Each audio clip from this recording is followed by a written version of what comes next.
राजनीति में आरोप प्रत्यारोप का दौर लगातार तेज होता जा रहा है। मुख्यमंत्री सुखविंदर सिंह सुक्खू के हालिया बयानों और प्रदेश की राजनीतिक परिस्थितियों को लेकर पूर्व मुख्यमंत्री एवं नेता प्रतिपक्ष जयराम ठाकुर ने कांग्रेस सरकार पर तीखा हमला बोला।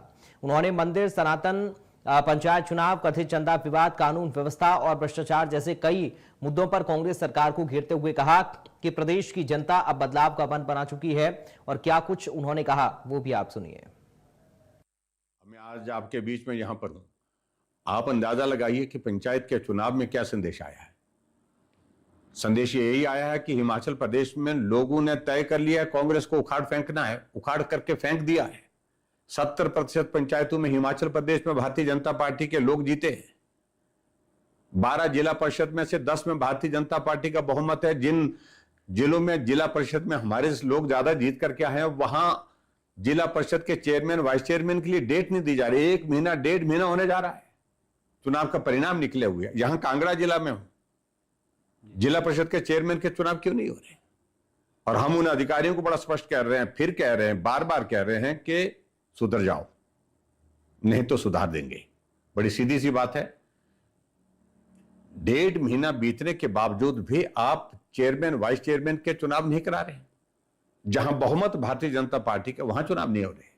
जहां कांग्रेस पार्टी के बहुमत ब्लॉक समिति में आया है, जहां नगर परिषद में, नगर पंचायत में, वहां फट से डेट दे दी। इसलिए लोकतंत्र का अपमान करना बंद करना चाहिए। संदेश बड़ा साफ है, स्पष्ट है कि अगली बार जब चुनाव होगा हिमाचल प्रदेश में, कांग्रेस का ऐसा सफाया होगा जो आज से पहले कभी नहीं हुआ। देखिए, मैं तो एक बात कहूंगा कि जो सुखविंदर सिंह सुक्खू जी सत्ता में आने के बाद ये कहते हैं कि मैं 97% हिंदूवादी पार्टी, यानी कि जो जहां हिंदुओं की संख्या 97% हिमाचल प्रदेश में, उस पार्टी को हरा करके आया, हिंदूवादी पार्टी को हरा करके आया। क्या अभिप्राय था वो सारी चीज का? सीधा हमारे सनातन का अपमान। सनातन का अपमान का अभिप्राय है कि भगवान रामचंद्र जी का अपमान। और आज जिस प्रकार से राम मंदिर में जाकर के पूजा अर्चना कर रहे हैं,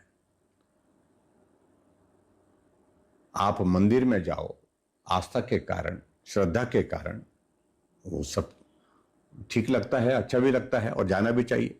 लेकिन आप राजनीति करने के लिए मंदिर में जाएं, ये कतई भी मुझे लगता है कि उचित नहीं है।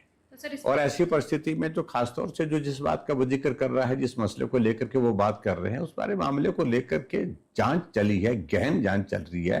दोषी कोई भी होगा उसको छोड़ेंगे नहीं। लेकिन मुझे एक बात तो बताइए, यही कांग्रेस पार्टी है जिसने कोर्ट में जाकर के कहा कि राम का अस्तित्व ही नहीं है। यही कांग्रेस पार्टी है जिन्होंने कहा कि राम जन्मभूमि पर भगवान रामचंद्र जी का मंदिर था, इस बात के भी साक्ष्य नहीं है। पूरा विरोध किया उनने। यही कांग्रेस पार्टी थी। कांग्रेस पार्टी के साथ दूसरे और दल थे जो विरोध कर रहे हैं आजकल बहुत सारी बातें जो कह रहे हैं। क्या इनको नहीं मालूम है कि जब राम भक्त वहां पर अयोध्या में कार सेवा के लिए गए थे, गोलियां चलाई गई, कितने लोग मारे गए, कितने लोगों का बलिदान वहां पर हुआ, और उनको परिवार वालों को भी शब्द नहीं मिला। सरयू नदी में उनको जो है वो फेंक दिया गया था। क्या ये भी सच्चाई उनको मालूम नहीं है? तो इसलिए मुझे लगता है कि इनको इन सारी बातों को कहने का कोई नैतिक अधिकार नहीं है। अब चंदे की अगर बात कहते हैं, नेशनल हेराल्ड का केस बताइए मुझे, कितने करोड़ों रुपए का गबन हुआ है? वो पैसा किसका था? लोगों का पैसा था, जनता का पैसा था। किसके लिए गया वो तो एक परिवार के लिए गया है। उसका क्या हुआ? उसका जवाब दे। 86,000 करोड़ रुपए का घोटाला कांग्रेस की सरकार में होता है। कोयला घोटाला कांग्रेस की सरकार में होता है। कॉमनवेल्थ घोटाला कांग्रेस की सरकार में होता है। 2G स्पेक्ट्रम का घोटाला कांग्रेस की गवर्नमेंट में होता है। ऐसे में घोटाले और भ्रष्टाचार की बात कहने का नैतिक अधिकार ही नहीं कांग्रेस पार्टी को है। और मुझे तो अगर बाहर की बात छोड़िए, हिमाचल की अगर बात कहनी है, तो वो अटैची का जिक्र क्या जिक्र हो रहा है? हम नहीं कर रहे, कांग्रेस के ही नेता ने किया। और यहां कांगड़ा जिला से संबंधित जो कांग्रेस पार्टी का सीनियर लीडर अपने आप को नहीं, कांग्रेस पार्टी वाले भी बनाते थे, क्योंकि उन्होंने वाइस प्रेसिडेंट उनको बना के रखा था। वो अटैची का जिक्र को लेकर के मुख्यमंत्री स्पष्ट करें। ये चंदा की बातें तो जांच हो रही है उस बात को लेकर के, तो लेकिन अटैचियों की भी जांच होनी चाहिए। फिर जो अटैचियों का जिक्र कांग्रेस पार्टी के एक वरिष्ठ नेता ने किया है उस पर भी बात कहे ना, तब समझ में आता है। और हिमाचल प्रदेश में जिस प्रकार से लोगों को गोलियों से भूना जा रहा है, आज बिलासपुर में मालूम पड़ा है कि एक आदमी को कुल्हाड़ी से काट दिया गया हुआ है। मुझे मालूम नहीं है जिंदा है कि नहीं है, जिंदा बचेंगे कि नहीं बचेंगे। शिमला में दिन दिहाड़े एक महिला के सिर पर गोली मार करके उसकी हत्या कर दी जाती है। देवभूमि हिमाचल प्रदेश को ऐसा ऐसा ऐसा बर्बाद कर दिया, तबाह कर दिया कांग्रेस ने, जिसकी कल्पना नहीं कर सकते हैं।